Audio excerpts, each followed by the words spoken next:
संसार का सबसे बड़ा और सबसे गहरा महासागर प्रशांत महासागर है।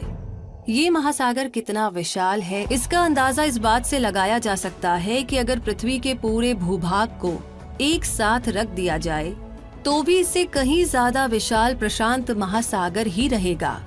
प्रशांत महासागर के ईस्ट में नॉर्थ अमेरिका और साउथ अमेरिका है और वेस्ट में एशिया और ऑस्ट्रेलिया महाद्वीप स्थित है। नॉर्थ से साउथ की तरफ चले तो प्रशांत महासागर आर्कटिक महासागर से अंटार्कटिक महासागर तक एक्सटेंडेड है। भूमध्य रेखा इस महासागर को उत्तर और दक्षिण प्रशांत महासागर में डिवाइड करती है। इसकी शेप ट्रायंगुलर दिखाई देती है।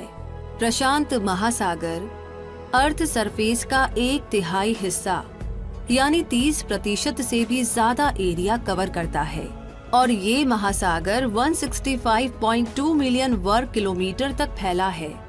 तभी तो पृथ्वी के टोटल वाटर एरिया का लगभग आधा ये महासागर ही प्रोवाइड कराता है। 750 मिलियन साल पहले अस्तित्व में आया प्रशांत महासागर, जिसे पैसिफिक ओशन भी कहा जाता है, बाहर से देखने पर एक शांत महासागर दिखाई देता है। इसलिए इसे पैसिफिक नाम दिया गया, क्योंकि लैटिन में पेस का मतलब पीस होता है और ये नाम पुर्तगाली एक्सप्लोरर फर्डिनेंड मैगलन ने 1521 में दिया था। प्रशांत महासागर अमेरिका और एशिया को अलग करता है।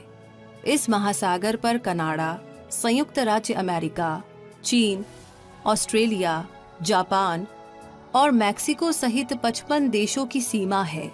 इस विशाल महासागर की गहराई कितनी होगी, ये जानना भी बहुत ही दिलचस्प होगा, क्योंकि ये महासागर न केवल सबसे बड़ा है बल्कि सबसे गहरा भी है। इसकी एवरेज डेप्थ 3800 मीटर यानी 12,467 फीट है और अर्थ का डीपेस्ट ट्रेंच यानी कि खाई भी इसी महासागर में है। प्रशांत महासागर में मौजूद मैरियाना ट्रेंच का चैलेंजर डीप इस महासागर का डीपेस्ट पॉइंट है। ये ट्रेंच यानी कि ये खाई अर्थ क्रस्ट का लोएस्ट पार्ट है और इसकी फॉर्मेशन 2 टेक्टोनिक प्लेट्स के बीच में टक्कर होने से हुई है। ये चैलेंजर डीप अर्थ का डीपेस्ट नोन पॉइंट है, जो सी लेवल से 36,070 फीट नीचे स्थित है, जबकि अर्थ का टॉलेस्ट पीक माउंट एवरेस्ट सी के स्तर से यानी कि समुद्र के स्तर से 29,029 फीट की ऊंचाई पर है। यानी माउंट एवरेस्ट जितना ऊंचा है उससे कहीं ज्यादा गहरा मैरियाना ट्रेंच में मौजूद चैलेंजर डीप है। प्रशांत महासागर अपने अंदर इतना कुछ समाये हुए है कि जानकर हैरानी होने लगती है। बाहर से देखने पर यह महासागर भले ही शांत दिखाई देता है, लेकिन इसके किनारों पर भूकंप और ज्वालामुखी गतिविधियों का क्षेत्र मौजूद है और पृथ्वी के ज्यादातर ज्वालामुखी यानी लगभग 75% ज्वालामुखी इसी महासागर के बेसिन में स्थित है, जो प्रशांत महासागर के बेसिन के चारों तरफ एक रिंग बनाते हैं। इस रिंग को रिंग ऑफ फायर कहा जाता है और ज्वालामुखियों की वजह से यहाँ पर भूकंप भी आते हैं। यहाँ लगभग 25,000 आइलैंड्स स्थित है, यानी कि सबसे ज्यादा द्वीपों वाला महासागर भी प्रशांत महासागर ही है। इतना ही नहीं, इस महासागर में बहुत से आइलैंड्स के समूह भी है, जिनमें फिजी द्वीप समूह और हवाई द्वीप समूह शामिल है। ऐसे देश जहां सबसे ज्यादा द्वीप समूह है वो भी इसी महासागर में स्थित है, जिनमें इंडोनेशिया, जापान, फिलीपींस और न्यूजीलैंड शामिल है। और इन देशों में से सबसे ज्यादा द्वीप समूह इंडोनेशिया में मौजूद है। सबसे ज्यादा एटॉल्स भी इसी महासागर में है।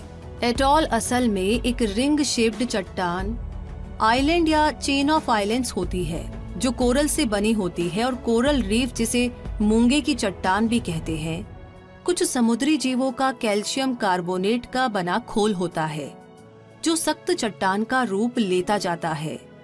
दुनिया की सबसे बड़ी कोरल रीफ ऑस्ट्रेलिया में है, जिसे ग्रेट बैरियर रीफ कहा जाता है, जो प्रशांत महासागर में स्थित है और 2000 किलोमीटर से भी ज्यादा लंबी है। कोरल रीफ यानी प्रवाल भित्ति बहुत से समुद्री जीवों का घर है। इसे समुद्र का रेन फॉरेस्ट भी कहते हैं। कोरल रीफ्स केवल ट्रॉपिकल वाटर में ही ग्रो होती है, लेकिन क्लाइमेट चेंज की वजह से दुनिया की 50% चट्टानें पिछले 30 सालों में लुप्त हो गई है। ऐसे में मरीन लाइफ पर खतरा मंडराने लगा है। इस महासागर का पानी इक्वेटर के नजदीकी क्षेत्रों में गर्म रहता है और ध्रुवों के नजदीक जाते जाते फ्रीजिंग पॉइंट तक पहुंच जाता है। गर्म पानी में भरपूर सी लाइफ देखी जा सकती है। इस महासागर में न जाने कितने ही समुद्री जीव रहते हैं जो जीरो लाइट, क्रशिंग प्रेशर और ऐसी कंडीशंस में रहते हैं जिनमें सरवाइव करना इंसान के बस की बात नहीं है।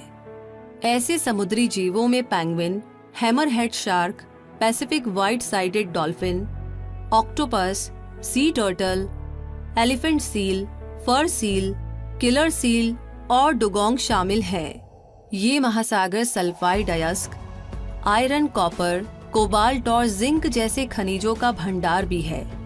प्रशांत महासागर में बहुत से स्ट्रॉन्ग तूफान भी आया करते हैं जिन्हें ईस्टर्न पैसिफिक में हरिकेन कहा जाता है, नॉर्थ वेस्टर्न पैसिफिक में टाइफून और साउथ वेस्टर्न पैसिफिक में साइक्लोन कहा जाता है।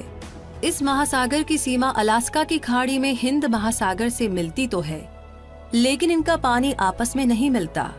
ये विशाल महासागर वर्ल्ड इकोनॉमी में मेजर कंट्रीब्यूशन देता है और खासकर उन देशों को जो इसके किनारे पर स्थित हैं। इस महासागर की बदौलत ईस्ट और वेस्ट के बीच में लो कॉस्ट सी ट्रांसपोर्टेशन पॉसिबल हो पाता है, क्योंकि यहाँ पर ऑफशोर ऑयल और गैस फील्ड्स भी मिलते हैं। मछली पकड़ने के लिए बड़े एरियाज, मिनरल्स और कंस्ट्रक्शन इंडस्ट्री के लिए बड़े पैमाने पर सैंड और ग्रावल भी मिलते हैं। इस महासागर में होने वाली ओवरफिशिंग ने बहुत से सी एनिमल्स और फिशेस की संख्या बहुत बड़े स्तर पर गिरा दी है। इतना ही नहीं, इस महासागर को पोल्यूशन की मार भी सहनी पड़ रही है। खासकर बड़े शहरों और बंदरगाहों के नजदीक स्थित किनारों पर गार्बेज से भी ये महासागर अछूता नहीं रहा है, बल्कि हवाई और कैलिफोर्निया के बीच ग्रेट पैसिफिक गार्बेज पैच बन चुका है, जो वाकई में बड़े ही अफसोस की बात है।